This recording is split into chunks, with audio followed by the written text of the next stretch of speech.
What's up YouTube? Welcome back to the channel. My name is Robert and today we're going to be taking a look at the Yeezy 350 V2 Carbon. Before we get into that, please drop a like on the video and subscribe to the channel. Let's take a look at the shoes. Now, you got your standard Yeezy 350 V2 box, nothing new here. I do want to call out that this shoe actually was called the 350 V2 Azrael before they changed the name to the Carbon. But if you're wondering, this pair came straight from Adidas, and on the label they do still have the Azrael name there on the color code for the box. So that's that. All right, and here they are, the 350 V2 Carbon. This is a pretty nice shoe. I will admit that when I first saw this shoe, I thought it was just a simple black and gray shoe. But there is black and gray there, but it also looks like there's a bit of kind of darker gray or like a slight lavender color in here as well. Starting with the lateral side of the shoe, you've got this entire prime knit upper, and like most 350s now, they have that translucent or see-through stripe there on the side of the shoe. This one is black, but you can still kind of see through it a little bit there. As I mentioned, you've got quite a few different patterns here on the side of the shoe. Like black, and it's like gray, light gray, and like that kind of lavender color as well. You've also got the kind of milky translucent midsole on the bottom. Moving around to the toe box, more of that same prime knit pattern there, and you've got that exposed stitching up the middle of the shoe. Now Adidas Yeezy they've been switching that out a lot here lately. I think the Israfil was a little different on the stitching there. I don't really care about that as much, but it's just one thing to call out. Moving along up the toe of the shoe, you've got, yet again, they've started adding the infinity lace to the shoe. If you're not familiar with that, this is basically to tighten them. You basically pull this lace and it tightens the shoe up a little bit, but the only way to get these off is to cut them. And Adidas did include another set of laces in this little pouch.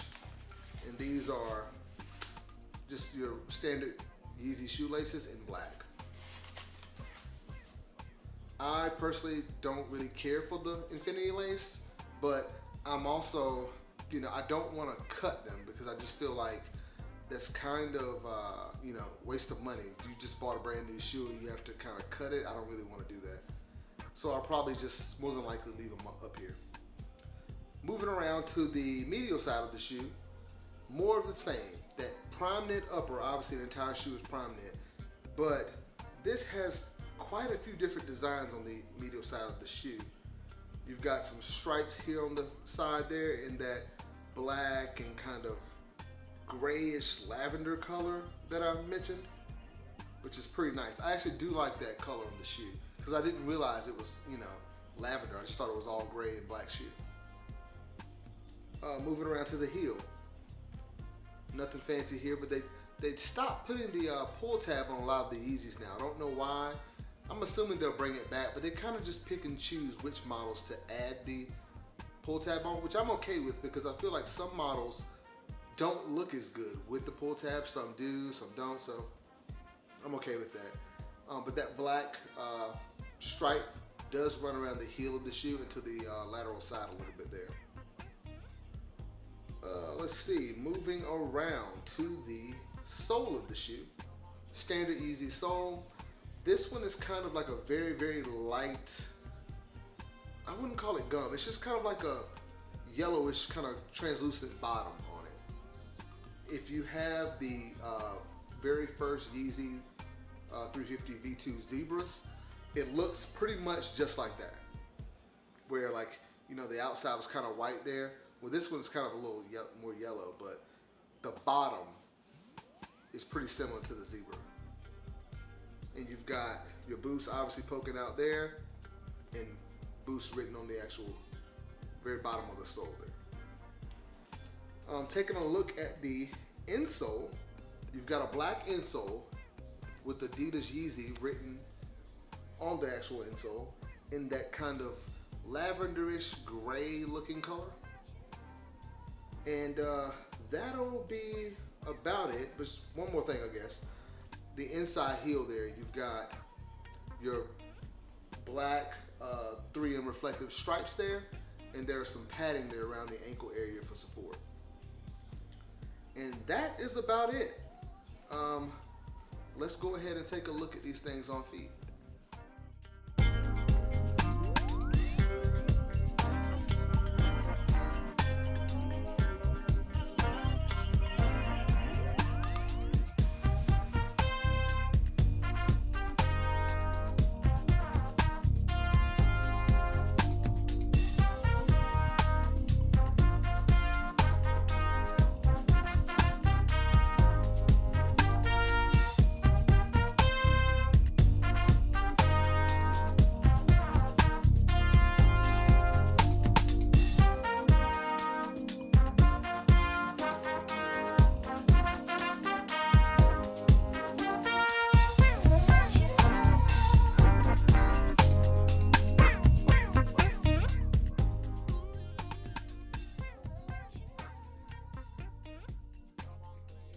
All right, and we're back.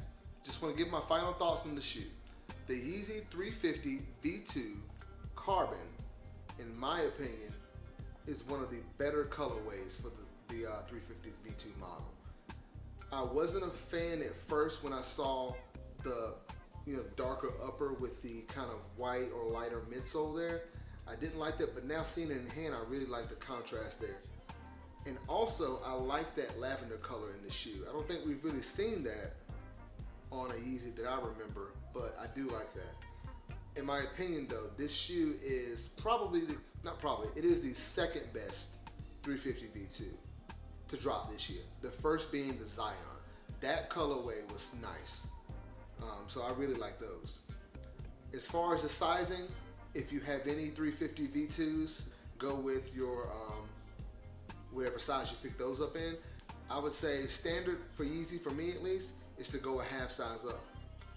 I wear a size 9.5. I used to buy a lot of them in the 9.5, but some of these newer 350 models, sometimes it feels as though the prime knit is woven a little tighter on certain colorways, and they fit tighter. So I started going up to a size 10, which fit great out of the box. But rule of thumb, some people, if you have a normal size with foot, they can go true to size, but I think most people would agree in Yeezys to go a half size up. And that'll be all, guys. Thanks for watching. Please like and subscribe to the channel, and I'll see you guys next time.